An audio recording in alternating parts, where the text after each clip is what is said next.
Good afternoon, everybody. We're going to work through some quiz review here quick before I give you the quiz, and then you will have a guided activity which will lead you through the lesson. Okay, so these aren't on your worksheet, so please do these on a separate piece of paper just for practice. So the first one, we're going to simplify that expression, and the second one, we're going to add two polynomials, and then the third one should seem familiar. We're just going to substitute a value in for the polynomial. Okay, so we're starting here. We're going to take that and we're going to distribute that through each one of those terms off to the right. All right, so the first one, if we're looking at this to this, we're going to have to distribute that, and we're going to look at the x's, add the exponents, so that would be 2x to the fourth, y to the negative first. Okay, there is no y to add with that, so we'll just tack it on there. And on to the second one, same thing. Put the x's together, put the y's together. So we'll have plus x to the fourth, y to the first, and then we're going to the last one here. So we have a 3. There is no x to multiply with. We do have a y to the negative 1 here and a y to the positive 1 here, so the y's are going to cancel out. Okay? Then we need to simplify this down a little bit more because we can't have any negative exponents. So this will turn into 2x to the fourth over y. That's the first one. And then we're just going to have x to the fourth y. And then we'll have minus 3x to the third. That is what we get when we're done.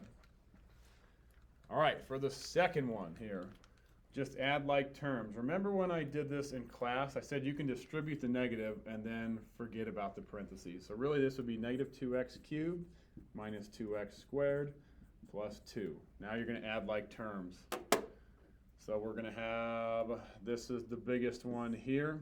So negative 2x to the third. Looking for the x squareds. So we have this one and this one.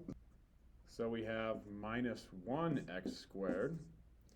And then, so that's the x squareds taken care of. We have that minus 3x there, because there is no x over here to put with it. So then we have a positive 3, positive 2. That gets me to a positive 5. And that is our simplified polynomial.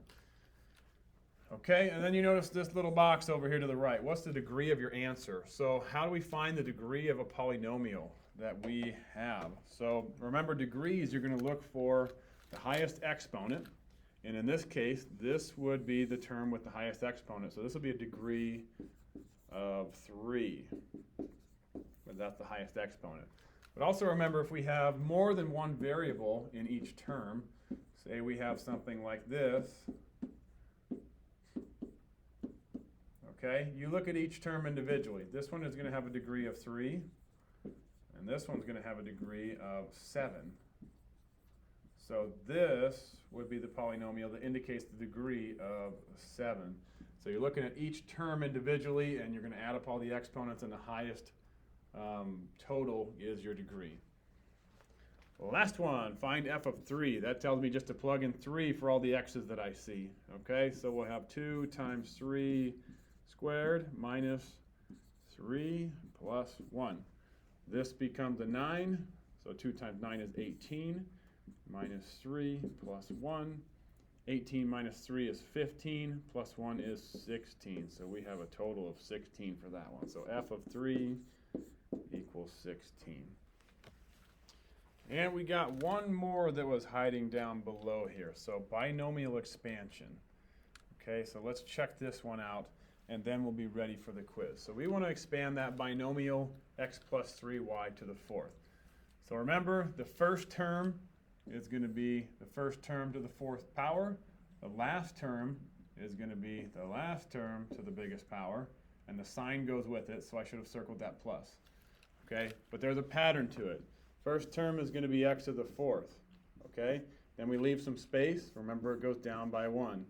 Leave some space and continue the process until we get all the way to that last term. Okay, x to the first. And then remember, we technically have an x to the 0 back here. That helps you remember to put something back there. But we're gonna put that 3y back there. Okay, 3y to the fourth. And so remember, when we go this way, that 3y is going to decrease in exponents. Okay, so this one is 3y to the third, and then we have 3y squared, 3y to the first power, and then again you could put a 3y to the 0 here, but it's not necessary. And then the last thing we got to do with this is Pascal's triangles numbers. So 1, 4, 6, 4, 1. If you forgot how to get those, remember your first three rows are 1, 1, 1, and then to get to the next one, you always start with the 1, and then you add those two above there to get you to the next number. Okay, 1, 3, 3, 1, 1, 4, 6, 4, 1, and that's the row that we want. Okay, remember it starts at n equals 0 because we can have a 0 exponent. So this would be row 0, 1, 2, 3, and 4. Last thing you gotta do is just make it look a little bit nicer. Okay, so this one becomes x to the 4th. For the second term here, we take care of our exponents first. So the 3 to the first power doesn't really do anything, so it's 3 times 4, which would get us to a 12. And then we have x cubed y. This term here, we have an exponent to take care of first, so that's 9y squared. So 6 times 9, that gets me to a 54. We're going to have x squared, y squared. And then the next one here, 3 to the third, that's 27, y cubed. So 27 times 4 is 108. So 108 x y cubed. And then the last one over here is an 81. 3 to the 4th is 81 y to the 4th. So that's our last number. And there you have your binomial expansion for that polynomial. Okay, so that should be enough time for the review. So now you have the quiz to take, and then after the quiz, the substitute, or they could be by the bins where you turn in your quiz, you're going to work on individually a little bit of independent work as like an exploration activity, and then the last 30 minutes of class or so, we'll play through the video and I'll highlight the important things that you should understand. Okay, so that'll take you through chapter 4.4. So pause the video, start the quiz, and we'll be ready to roll.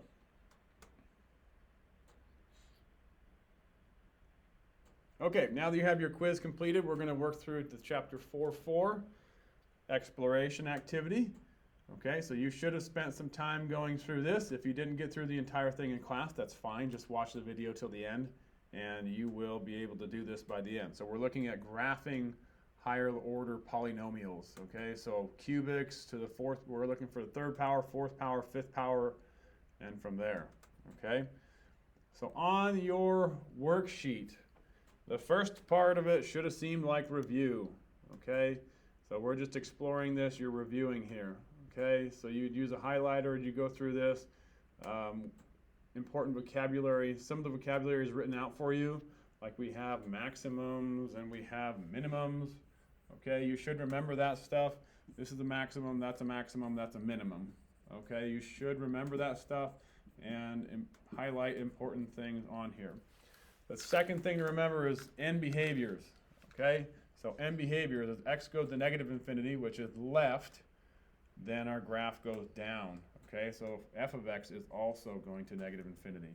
And then as I look to the right, f of x is going to negative infinity again. So that's the end behavior that tells me it's going down. So remember that stuff. You should have reviewed that when you're looking through this packet.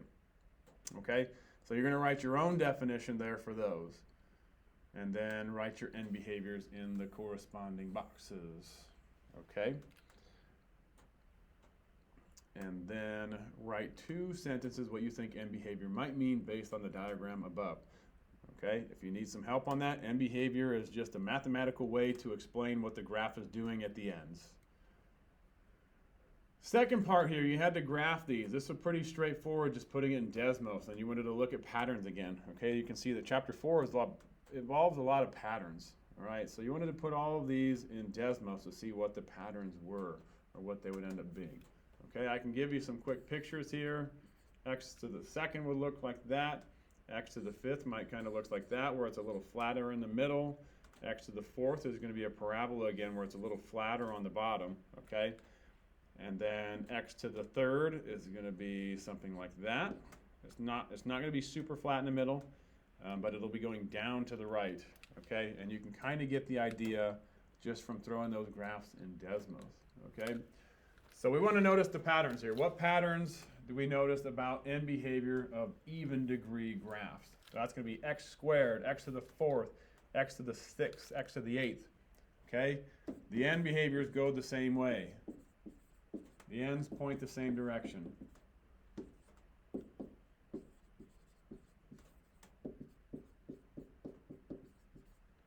Okay, then on the flip side, we're looking at odd degree graphs.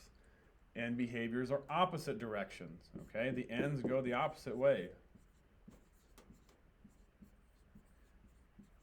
So I'm just writing you some brief notes here that you should have observed as you were working through this, okay? What happens to the graph when the degree increases, okay? So that was where we had like x to the fourth or something like that, and it becomes a little flatter on the bottom, versus x squared is a nice parabola like that, okay? If you got x to the fourth and higher, where you have that transition, okay, that change in slope there, that's going to be a little bit flatter. All right, and how does the degree of the function influence the end behavior of the graph? So this is important. If you have even degree functions, okay, those are going to be where their end behaviors are the same direction. And that's what we're going to get to in a little bit where you have more notes. But this would be something that I would write down. Even end behaviors are going the same direction. Odd functions, or odd degree functions, are going to have opposite end behaviors. Okay, it's going to be one or the other. The simplest thing to think about for odd degree functions would be a line. If we just have y equals x, okay? That looks just like this. It's a line going up from left to right. So that's a positive odd degree function. If we think of y equals negative x, that's going down. So that's a negative odd degree function, okay? And I kind of took care of question 8 here, which we should remember from previous lessons. How does the leading coefficient influence the end behavior? It makes it flip, okay? So this one right here would be a positive function. This one is going to be a negative function, okay? This one is your positive function. That's your negative function. And again, think about the simplest thing. A line, as I look from left to right, it's going up. That's positive, okay? As I look at going down from left to right, that's going to be a negative. So the sign is going to affect the end behaviors based on if it's positive or negative. So we got some fill in the blank for you. So a polynomial, or excuse me, a monomial is a number, a variable, or a product of numbers and variables. This should seem familiar because we wrote this out already. Okay, monomial is just one. And then the second one, a blank, is a monomial or sum of monomials. So that's many, that's several, one or several. Okay, that's your polynomial. Okay, and then the next one, a polynomial function, is a function of the form a sub n, x to the n. And you could remember, you could get this from your notes before, but remember your exponent's going to go down by 1. So this was x to the n minus 1, and then we had a to the sub n minus 1. That just shows that we're going down 1. We're on the next term, okay? First term, second term, third, fourth, fifth, sixth, seventh, something like that, okay? Exponents, what kind of exponents do we need? We needed whole number exponents. Okay, exponents are all whole numbers. And then we needed coefficients to be real numbers. That's what we need when we're looking at polynomials. All right? Second block there. The degree is whatever the exponent is. Okay? Then the leading coefficient, that'd be the number in front of the power that tells you the degree, is a sub n, or the number in front of the highest powered variable, okay? The constant term is the number on the back, which is a sub 0, and a polynomial is in standard form if the terms are written in decreasing order of exponents, okay? So make sure you're filling out those in your fill in the blank. So we got to look at a few different names for polynomials. So these are common polynomial functions. The first one we're looking at is a constant, Okay, so a constant would be where there's just a number. The degree of that is going to be 0, right? We've heard this before. We've heard constant before. And then the next one in line is going to be a linear function. These might not be on your note sheet, but it might just be good to hear them. Okay, so linear is mx plus b, like that, and that's going to be a degree of 1. All right, remember the degree, you're going to look at the exponent for the variables, and the highest powered exponent is going to be the name, or going to be the degree of the function. So the next one is a quadratic. Okay, so a quadratic would be like your parabolas. All right, and that's where we have like an x squared or something like that. So think about what the degree of a quadratic would be. You look for the highest powered variable, and that tells you the degree. So that's a second degree polynomial. And then a few more down here, we have a cubic and a quartic. So cubic is going to be a third power, and here is your standard form for a cubic. Okay, so cubic is a third power polynomial. Quartic is going to be a fourth power. All right, so you could have standard form like that, where it's ax to the fourth, and you guys know standard form. I would go 4, 3, 2, 1 with my exponents. So that's a fourth powered polynomial. Okay, those are just common names. Fifth power would be called a quintic. Okay, not really necessary to know anything beyond fifth power, I guess, because we might reference quartics and cubics in the future. So we have to kind of identify if some things are polynomial functions or not. We've done this once before, so this might seem like review. You can reference your notes up above. So remember, we're pretty much paying attention to the exponents to figure out if something is a polynomial or not. So you can look at the different ones that you have on your sheet there, and you want to figure out if those are polynomial functions or not. So I look at my variables, all right? That one and that one. Do they have whole number exponents? That's a 4. That's a 2. Yeah, that's good. Next thing you might want to check for is if there are imaginary numbers, which I would say 99% of the time you're not going to see any of these with an imaginary number in there. So yes, this one is a polynomial, okay? And then we need the degree, type, and leading coefficient just to kind of think about what we just talked about. So the degree of this is a fourth degree. We can look here. That's the highest exponent. So a fourth degree polynomial is called a quartic. All right, so that's beneficial to know that one. And your leading coefficient. So we didn't mention leading coefficient. We did talk about it on our fill in the blanks before. You got to look at the highest powered variable, and the number in front of that highest powered variable is going to be your leading coefficient. Okay, so your leading coefficient here is a 1 because there's an implied 1 in front of the x to the fourth.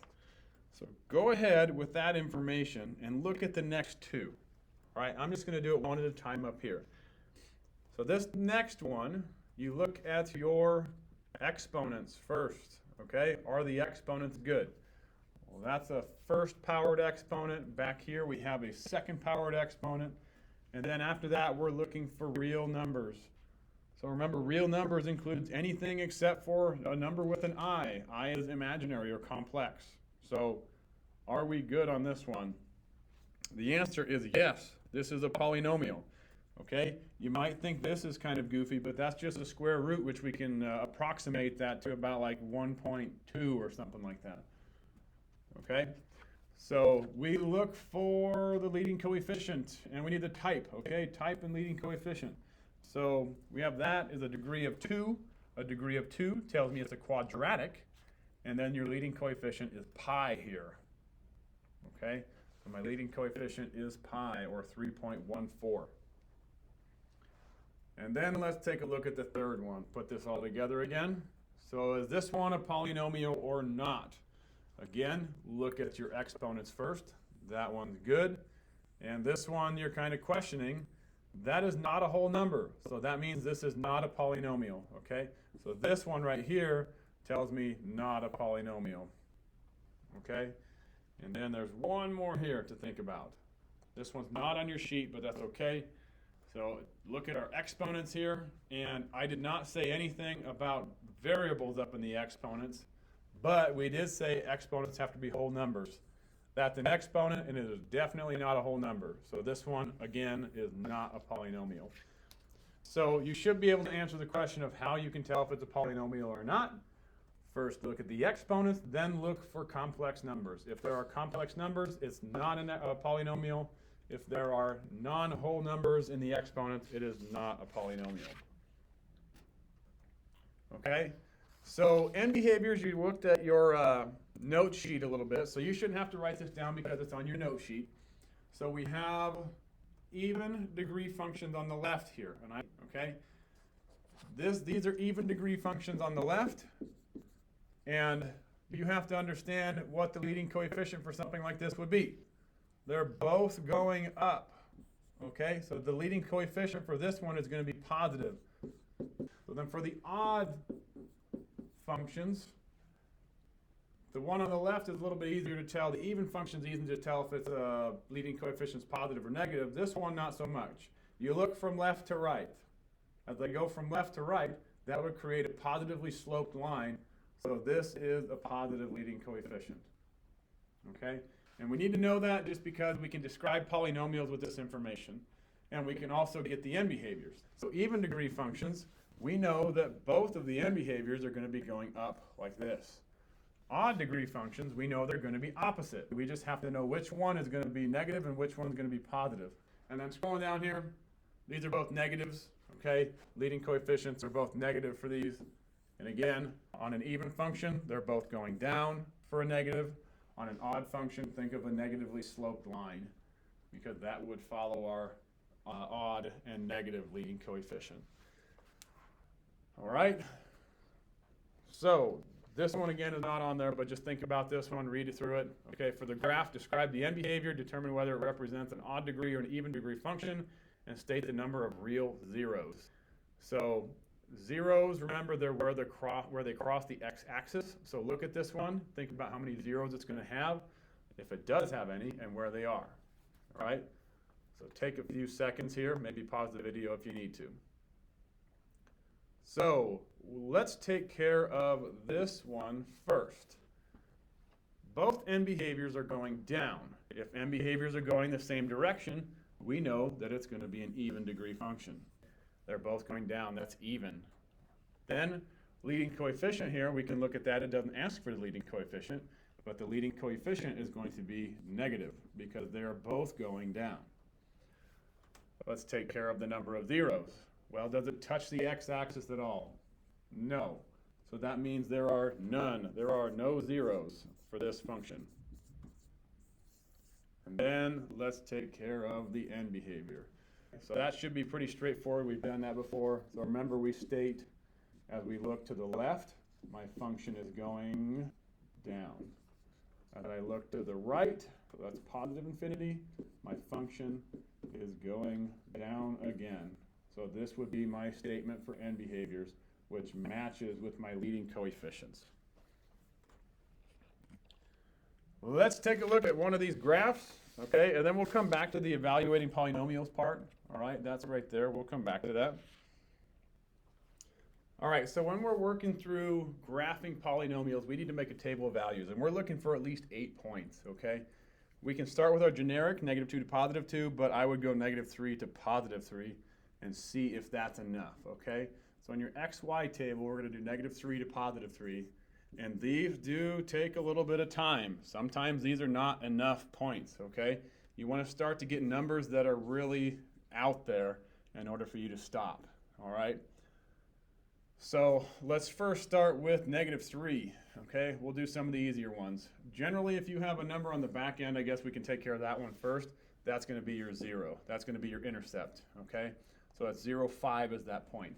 So I'm going to do a couple of these with a calculator, just kind of by hand, and then I'll suggest to do the rest of them with a calculator or a graphing calculator if you have that. All right, so you should get used to these by hand because only people with graphing calculators will be able to use those on tests because you can't use Desmos, okay? So the first one we did was plug in -3. And if we follow PEMDAS, then we evaluate the exponents first. So that becomes a -27. And then we have that negative out front, which turns it back to a +27. Okay, let's do this one. -3 squared is a 9. So -4 times 9 is a -36. Plus 5. And then we just go from left to right. So we give 27 minus 36, that's a -9, plus 5 is a negative 4. So our first number is negative 4. Okay, now let's do the negative 2. So we have negative 2 to the third power, negative 4 times negative 2 squared, plus 5. Okay, exponents first, we get a negative 8. That negative in front turns it back to positive 8. And then we have a positive 4 here, so we have a negative 16 plus 5. So 8 minus 16 is negative 8, plus 5, we get a negative 3. And then let's do the negative 1, and I'll fill in the rest of your table, because the rest of it is just pretty much the same. You have to do the work on your calculator or in your head in order to get the rest of the numbers in your XY chart. Okay? So we have negative 1 cubed minus 4 times negative 1 squared plus 5. So that gets me to a negative 1, which turns back to a positive 1. That gets me a positive 1. We got a negative 4 there, plus 5. So 1 minus 4 is negative 3, plus 5 is a 2. Okay? And then the rest of our XY chart, like I said, I'll fill it in below here so you can kind of see that. We had our 0, 5. We got 1, 0, 2, negative 19, 3, negative 58. So you can kind of see those numbers get really high pretty quick. But down here we have a negative 3, negative 4, so we got to do one more number there to see what happens. So we want to do a negative 4, okay, and maybe a negative 5.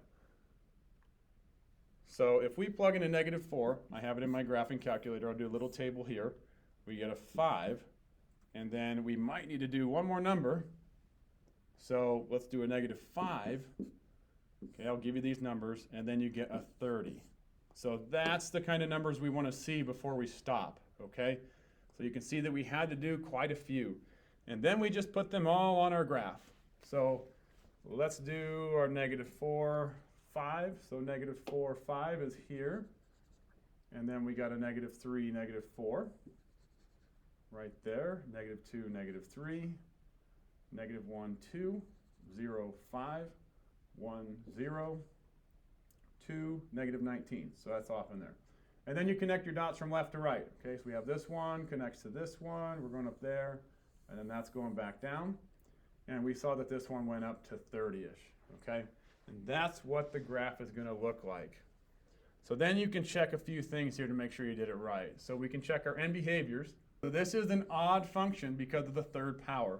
So that means end behavior should be opposite. So that's right. We got one up here, and we got one down here.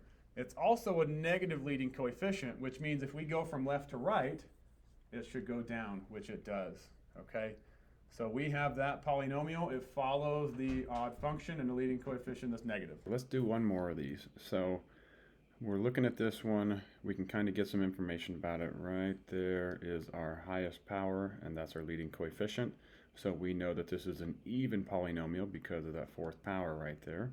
And then we also know that it's a negative leading coefficient. So if we remember what we talked about already, this would be a positive leading coefficient that's even, and this would be a negative leading coefficient that's even. So it's going to look something similar to this where both end behaviors are pointing down.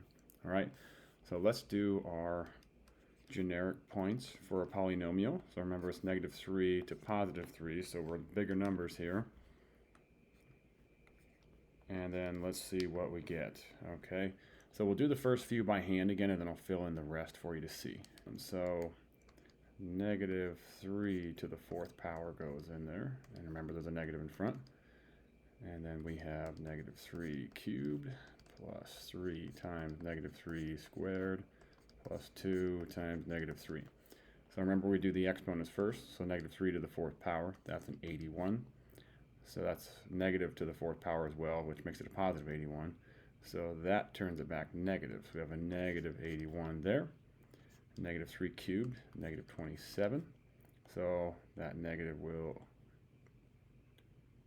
go here. Okay. And then we have negative 3 squared, which is 9 times 3. That's a positive 27 here. And then these two will get us a negative 6. Put those together, and it's kind of easy. We can look here. Those two are going to cancel, so we really have negative 81 minus 6. So that's a negative 87 for that first number. All right, let's do the negative 2 here.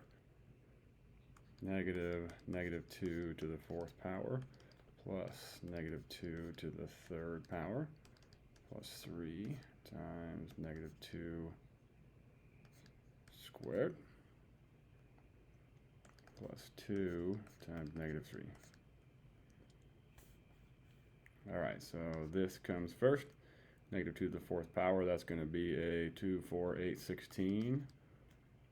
And we have the negative in front, so it's negative 16. And then we have negative 2 cubed, which is a negative 8.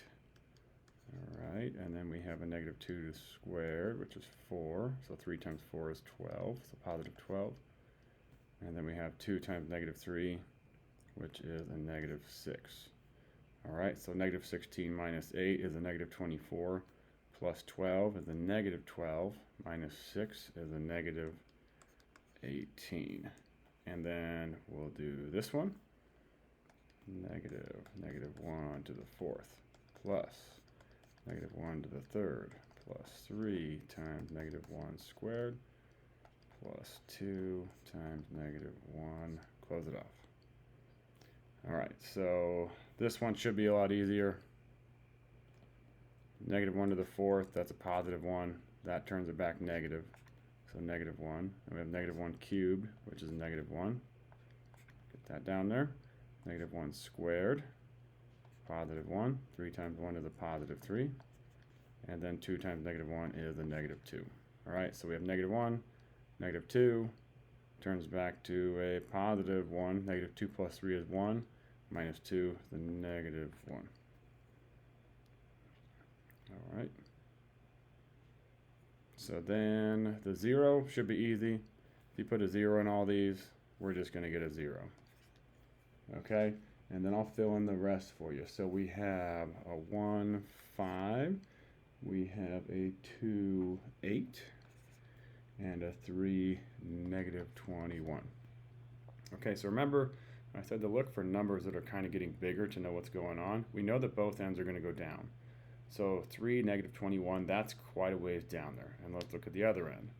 Negative 3, negative 87. So that's way down there. So we know this is going to keep going on forever. So let's graph the points that we have that are fairly decent. So we have negative 2, negative 18. That's off the graph. Negative 1, negative 1. That's a decent point. 0, 0. That's a good point. Okay, and then we have 1, 5, 2, 8. So 1, 5, 2, 8. And then 3 was negative 21, so that's off the graph as well. So we know that this is going to come up to get this point here and curve a little bit that way. Hit that point, and then it's going to scoot all the way down off the graph. So it looks kind of like this. So if you put the graph, if you put this polynomial in Desmos, you'd get something that looks like that. So we can double check some things here, and behaviors are both going down, like we've mentioned in the beginning. It's an even polynomial, negative leading coefficient. Okay. If we reviewed domain and range with this, just to kind of remember what that looks like. Domain is x values, so this is going to kind of expand out this way forever. All right, so that means our x values or our domain is going to be all real numbers because it's going to expand forever. Then range, remember we're looking for a definite top or bottom, a maximum or minimum. So right here is our maximum, which lines up with 8, and we're going down from there. So my range is y is less than or equal to 8. And that's just a good review for domain and range, how we do that. Okay, so that's our second polynomial. We're going to go ahead and finish up with these polynomial functions, evaluating polynomial functions. Okay, so this is function notation stuff again here, b of x and g of x. We're going to use b to signify we're using the b function and g to signify we're using the g function.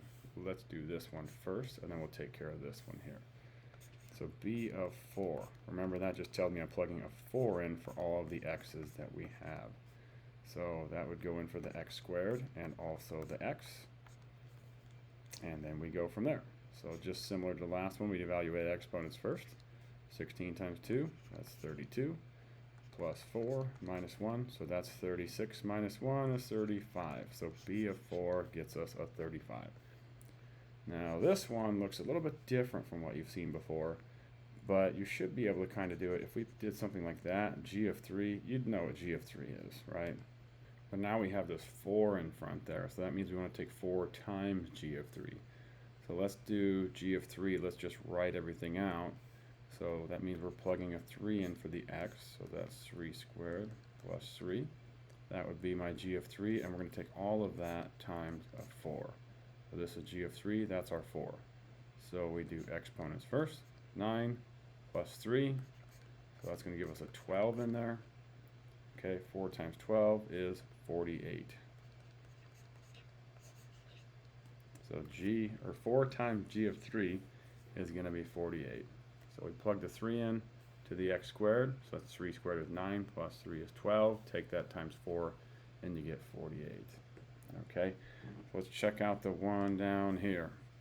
So this one is a little bit bigger than what we've done before. So this is actually using two operations in one, two function operations in one.